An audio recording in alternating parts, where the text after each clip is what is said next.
BSc NSC হলো আমরা যেমন হাটে যাই হাট বাজার করতে, তো সেরকম ভারতের দুটোই হাট। যে হাটে উচ্ছে বেগুন পটলগুলোর পরিবর্তে Reliance, ICICI, Airtel, Wipro, TCS এইগুলোর সেটা শেয়ারগুলো বিক্রি কেনা বেচা হয়।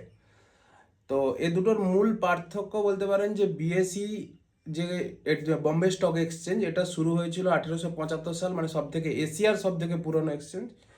আর এনএসিটা হচ্ছে একটু নূতন, এটা শুরু হয়েছিল 1992 সাল থেকে। তো এনএসিতে লিকুইডিটিটা বেশি থাকে, বিএসিতে লিকুইডিটি একটু কম থাকে।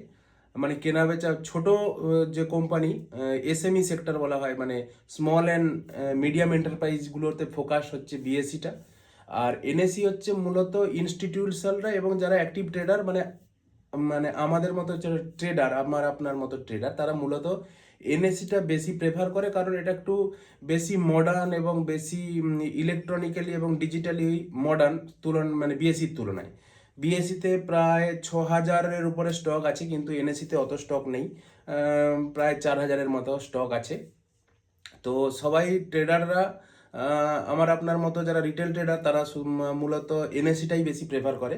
আর বিএসিটা সাধারণত একটু যারা লং টার্ম রাখে, খুবই ছোট কোম্পানি কেনে, তাদের জন্য বিএসিটা প্রেফারেবল। কারণ অনেক কোম্পানি আছে মানে যারা হচ্ছে খুবই মাইক্রো ক্যাপ না, মানে একদম যারা ছোট কোম্পানিতে ইনভেস্ট করতে চায়, পেনি স্টকস, এগুলো সাধারণত বিএসিতেই পাওয়া যায়। এনএসিতে তত বেশি পেনি স্টকস আপনারা পাবেন না।